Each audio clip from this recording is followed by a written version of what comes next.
It all started when my twin girls came home from school and went straight to their rooms. Now, I know my girls, and that's a total red flag. Girls, come on out and let me see your report cards. Elizabeth and Isabel came out of their bedrooms so slowly, a slug would have been embarrassed by their slowness. But what truly deserved embarrassment was their grades. Both got C's.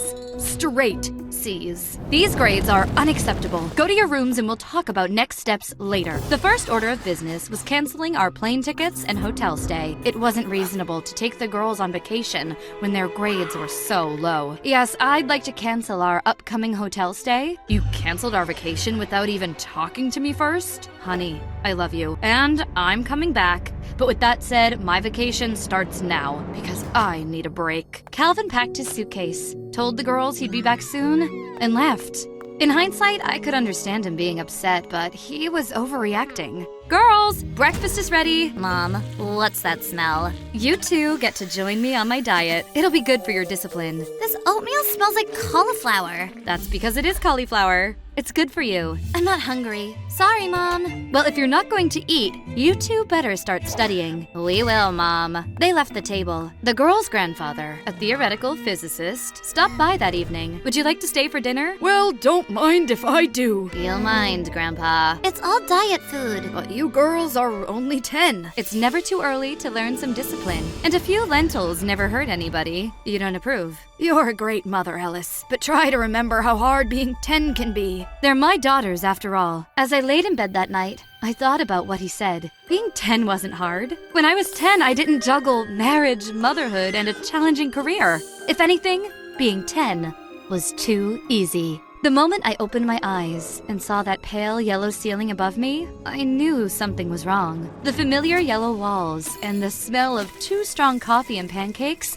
was at once so familiar and so foreign that I was sure I was dreaming. Alice, if you don't get out here right now, you won't have time to eat before school. I ran out of my childhood bedroom and grabbed the newspaper off the table. I read the date and gasped. I ran to the bathroom and looked in the mirror. A 10-year-old me stared back. I didn't have time to think because my mom forced me to get dressed and hurried me out the door and onto the school bus. My goal was to get through the day and get my bearings once I got back home.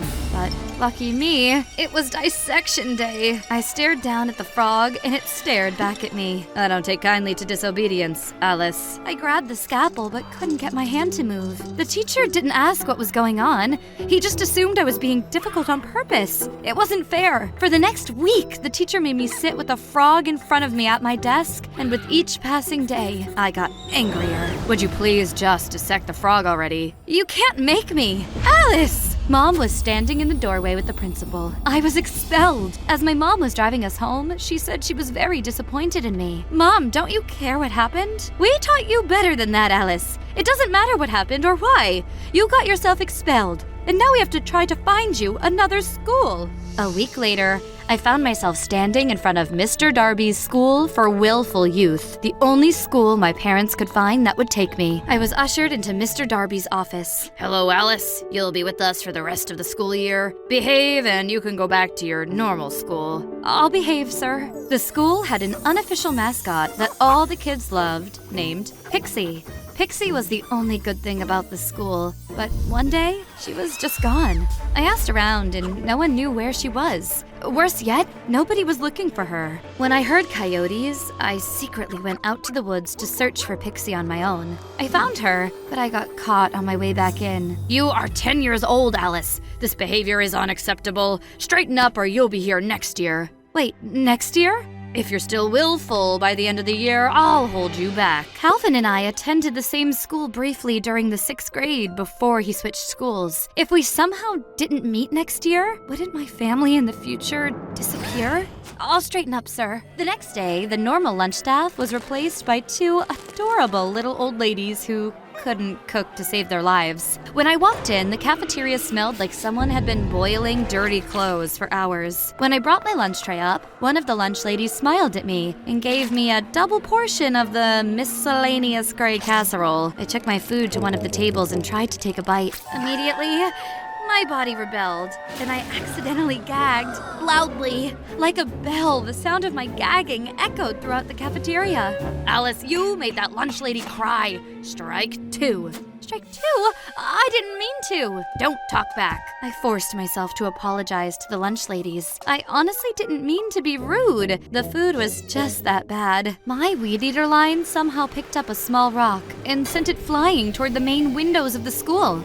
The rock shattered the window into a million pieces. Mr. Darby assumed that the other student must have done it since he was closer to the window. It was apparently that student's third strike, too. Getting back home in time to meet Calvin and get my life back on track was vital. But as I watched the other student begging Mr. Darby to believe that he didn't do it, I knew staying silent was the wrong thing to do.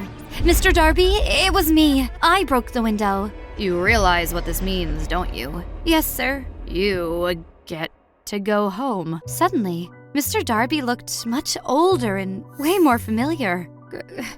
Grandpa Adams? I wanted to make sure you remembered what it's like to be 10. So you created a dream machine? Silly girl, as if that's possible. No, it's just a simple time travel apparatus. All of this is real? Until we leave. Then everything resets back in its proper place. All right, ladies, bid each other goodbye for now. Goodbye for now. Wait, are these two Elizabeth and Isabel? Yes, from the future timeline where you never taught them how to cook. I'm definitely fixing that as soon as I get back. When I woke up in my own bed, I was so relieved. But I also had to wonder, how did I forget how hard being 10 was? Maybe I don't know everything. And maybe I don't want to pretend I do. Mom, are you okay? Why wouldn't I be? You made cookies for breakfast. What happened to cauliflower and lentils? They're there. In the cookies. They're good. Trust me. I'll tell you all about it later after you study. Girls, why did your grades drop? It's getting harder to take notes. The teacher talks too fast. I had a teacher like that once. I survived by writing down what she wrote on the blackboard and looking it up when I got home. That would work if we could see the blackboard. Remind me to schedule you 2 appointments with the eye doctor before school starts again. The rest of that summer ended up being a turning point for our family. The girls studied every day, but life doesn't have to be all or nothing. In between study sessions, I taught them how to cook and bake. Their grandfather taught them some scientific things they probably shouldn't know about yet, and Calvin taught them how to create a business plan. We started a family bakery called Lizabelle's Treats, though I did ask Grandpa to never use a scientific prototype on his family again. I hope you don't mind one small exception to the no prototype rule. I couldn't leave her back there. That would cause problems. Aw, she's so cute. What's her name? My name is something humans can't pronounce. You could call me Pixie. My favorite thing about this planet is how messy your offspring is.